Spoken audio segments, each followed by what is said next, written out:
በአሁኑ ወቅት በአሜሪካ በእስራኤልና በኢራን መካከል የተቀሰቀሰው ጦርነት መላውን ዓለም በከፍተኛ ስጋት ውስጥ የከተተ ሲሆን የዓለም ሀያላንና ቀጠናዊ መንግስታትም ለዚህ ቀውስ የየራሳቸውን ስልታዊ ምላሽ እየሰጡ ይገኛሉ።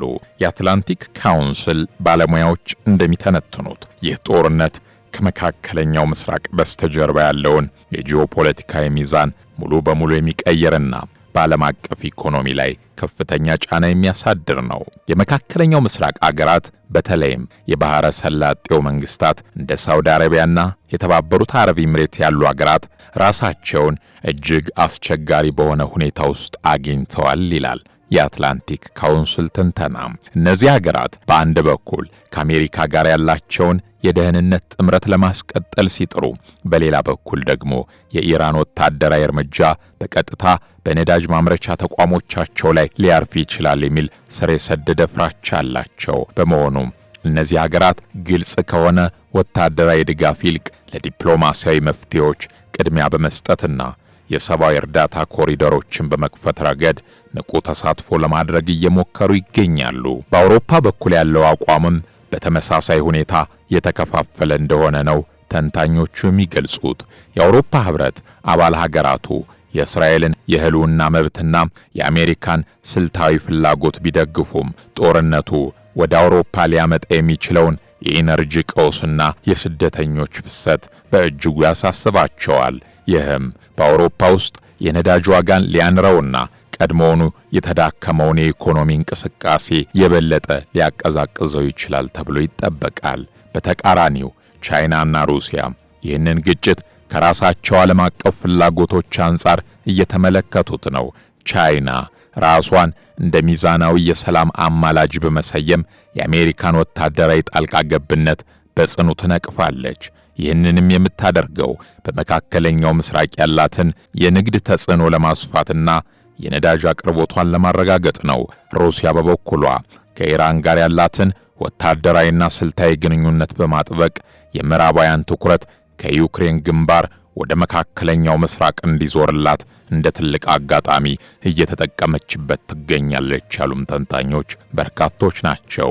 ይህ ግጭት በዓለም አቀፍ የንግድ መስመሮች ላይ በተለይም የሆርሙዝ የባህር ሰርጥ ላይ የሚያሳድረው ተጽዕኖ የዓለም ገበያን ሊያናጋ እንደሚችል ባለሙያዎች ያስጠነቅቃሉ።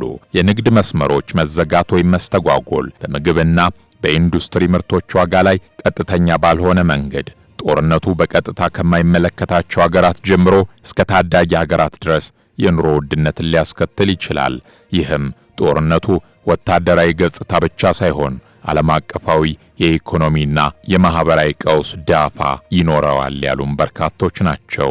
በአሁኑ ወቅት በመካከለኛው ምስራቅ በአሜሪካ በእስራኤልና በኢራን መካከል የተቀሰቀሰው ግጭት በዓለም አቀፉ የአቪዬሽን ኢንዱስትሪ ላይም ከፍተኛ አደጋን መደቀኑ ነው የተነገረው። ይህ ቀውስ በተለይ በአውስትራሊያው ግዙፉ አየር መንገድ ኳንተስ ላይ ያሳደረው ተጽዕኖ ድርጅቱ ከቁጥጥሩ ውጭ ለሆኑ የጂኦፖለቲካዊ ክስተቶች ምን ያህል ተጋላጭ መሆኑን ያሳየ ነው። ምንም እንኳ ኳንተስ በቀጥታ ወደ ግጭቱ ቀጠናዎች በረራ ባያደርግም በዱባይና በዶሃ የሚገኙ ዋና ዋና የአየር ትራንዚት ማዕከላት መዘጋታቸው በድርጅቱ ላይ ቀጥተኛ ያልሆነ ግን ከፍተኛ የሆነ የአሰራር መስተጓጎል ፈጥረዋል። አየር መንገዱ ከኤሚሬትስ ጋር ባለው የንግድ አጋርነት ምክንያት የዱባይ አየር ማረፊያ ለጊዜው መዘጋቱ የኳንተስን ደንበኞች በከፍተኛ ሁኔታ እንግልት ላይ ጥሏል። ይህም ድርጅቱ በረራዎቹን ወደ ሌላ አቅጣጫ እንዲቀይርና ደንበኞቹን ያለ ተጨማሪ ክፍያ በሌሎች አማራጮች ለማጓጓዝ እንዲገደድ አድርጎታል። ከግጭቱ መባባስ ጋር ተያይዞ የዓለም የነዳጅ ዋጋ በአንድ ጀንበር ከፍተኛ ጭማሪ ማሳየቱ ለአየር መንገዱ ትልቅ የኢኮኖሚ ስጋት ሆኗል። የአየር መንገዶች ትልቁ የሥራ ማስኬጃ ወጪ ነዳጅ በመሆኑ ይህ የዋጋ ጭማሪ የኳንተስን የትርፍ ድርሻ በእጅጉ ሊቀንሰው እንደሚችል ተተንብዮአል። በዚህም ምክንያት የአየር መንገዱ አክሲዮን በከፍተኛ ሁኔታ በመውረዱ ባለፉት 10 ወራት ውስጥ ታይቶ የማይታወቅ ዝቅተኛ ዋጋ ተብሏል። ይህ የገበያ ምላሽ ባለሀብቶች ካላቸው ከፍተኛ ስጋት የመነጨ እንደሆነም የኢኮኖሚ ተንታኞች ያስቀምጣሉ። ኳንተስ ከኤሚሬትስ ጋር ባለው ስምምነት መሰረት ብዙዎቹ የአውሮፓ በረራዎቹ በዱባይ በኩል ያልፋሉ። የዱባይ አየር መንገድ መስመሩ መዘጋት ኳንተስ በረራዎቹን ረጅም በሆኑ አማራጭ መንገዶች እንዲያዞር ያስገድደዋል። ይህም ተጨማሪ የነዳጅ ፍጆታን በማስከተል የሰራተኞች የትርፍ ሰዓት ክፍያ እንዲጨምር በማድረግ በበረራ መዘግየቶች ምክንያት ለደንበኞች የሚከፈል ካሳና የማረፊያ ወጪን በመጨመር የኢኮኖሚው ኪሳራ ላቅ ያለ ነው ያሉም በርካቶች ናቸው። የዓለም ግዙፉ የበረራ ማዕከል የሆነው ዱባይና እንዲሁም የዶሃ አየር ማረፊያዎች ለተከታታይ ቀናት ዝግ ሆነው በመቆየታቸው በ10 ሺዎች የሚቆጠሩ ተሳፋሪዎች በተለያዩ ሀገራት ለመጉላላት ተዳርገዋል።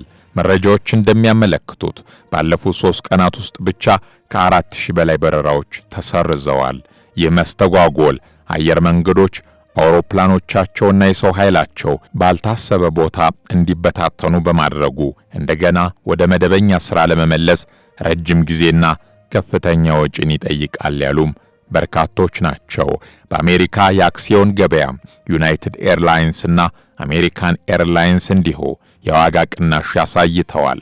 በአውሮፓ ደግሞ ትልቁ የጉዞ ድርጅት TUI እንዲሁም ብሪቲሽ ኤርዌይስ እና ሉፍታንዛም በተመሳሳይ ሁኔታ የገፈቱ ቀማሽ ሆነዋል። ይህ ቀውስ በዓለም አቀፍ ደረጃ የተፈጠረውን የመጓጓዝ ነፃነትና የንግድ ትስስር አደጋ ላይ በመጣሉ ብዙዎቹ ሁኔታውን ከ2020 የኮቪድ-19 የመጀመሪያ ወራት ጋር እያነጻጸሩት ይገኛሉ።